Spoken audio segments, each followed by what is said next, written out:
मैंने ये कहा था कि हिंदुस्तान में लगभग 132 करोड़ के करीब जनसंख्या हो गई है। जमीन तो बढ़ नहीं रही, जमीन घट रही है और जनसंख्या बढ़ती चली जा रही है। जैसे सुरसा का मुंह बढ़ रहा था, ऐसे ही जनसंख्या सुरसा के मुंह की तरफ बढ़ती चली जा रही है। तो इस पर नियंत्रण की आवश्यकता है।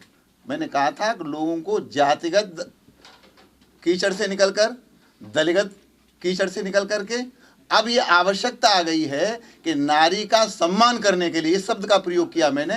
वो औरत कोई मशीन नहीं है, इसलिए न 40 बीवी 40 बच्चे चलेंगे, न 3 तलाक चलेगा।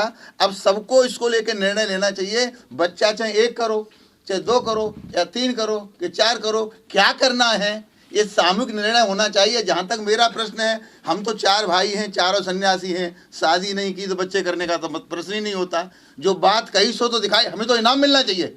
हम 4 भाई हैं और चारों के चारों सन्यासी हैं, हमें इनाम मिलना चाहिए। हमारा कुर्ता खींचा जा रहा है कि साक्षी महाराज क्यों कह दिया। और फिर सुनिए, जहां मैंने कहा, एक मिनट, जहां मैंने कहा वो विशुद्ध संत सम्मेलन था, न कोई बीजेपी का कार्यकर्ता था, न किसी पार्टी का कार्यकर्ता था, न कोई प्रत्याशी था।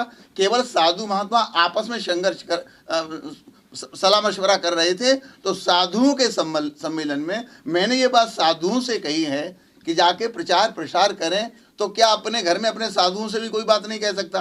प्रचार प्रसार करें तो क्या अपने घर में अपने साधुओं से भी कोई बात नहीं कह सकता? कल आपने साधु जो समाज में जो सम्मेलन में आप वहां गए थे, वहां पे आपने बोला है कि बीजेपी का मुद्दा राम मंदिर नहीं रहा है और साधु संतों का मुद्दा है। क्या लगता है? बिल्कुल सही बात है। इस मुद्दे को लेकर चलने वाले हम लोग हैं, बीएचपी है, साधु सन्यासी हैं। ये कभी बीजेपी का मुद्दा नहीं था। हमने सारी पार्टियों से आग्रह किया कि जो हमारे मुद्दे का समर्थन करेगा, साधु समाज उसका समर्थन करेगा। ये सौभाग्य की बात है कि भारतीय जनता पार्टी ने हमारा सहयोग किया। इसकी 4 सरकारें चली गई, इतना इनको नुकसान हुआ। तो जो बीजेपी ने राम जी का साथ दिया, साधु सन्यासियों का साथ दिया, तो फिर हमने उनका साथ दिया। आज भी ये एजेंडा कोट कोट हिंदुओं का है, साधु सन्यासियों का है, बीएचपी का है। बीजेपी इस एजेंडे को ले न ले या कांग्रेस ले ले, अगर कांग्रेस ले ले, अगर मंदिर बनाएंगे, सुनिए ना, बीजेपी ने इस मुद्दे को लिया था ना। सुनिए ना, अगर कांग्रेस ले ले तो हम क्या करेंगे? मैं आपसे प्रश्न करना चाहता हूँ, उस स्थल पर मंदिर में मूर्तियां किसने रखवाई? सुनिए ना, उस मंदिर में मूर्तियां किसने रखवाई थी? कांग्रेस ने। ताला किसने खुलवाया था? कांग्रेस ने। शिलान्यास किसने कराया था? कांग्रेस ने। तो सब कुछ कांग्रेस ने। और तोड़वाया किसने? नरसिंह राव थे, तोड़वाया कांग्रेस ने। बीजेपी को खामखा बदनाम करते हो। कल्याण सिंह की सरकार थी। कल्याण सिंह 9:15 इस्तीफा दे दिया था और 10 बजे कार्रवाई शुरू हुई थी। शाम तक कार्य चला था। नरसिंह राव बैठे थे, उनके गुरु तोड़ा रहे थे खड़े होकर के। मैं गवाह में वहां पर था। इसका लाभ बीजेपी क्यों ले रही? कांग्रेस को लेना चाहिए। बीजेपी का सौभाग्य, बीजेपी को मिल रहा है, कांग्रेस ले, हम क्या करें? कांग्रेस में इतनी हिम्मत नहीं है कि कहे कि मैंने ताला खुलवाया था। कांग्रेस में हिम्मत नहीं है कि हमने शिलान्यास कराया था।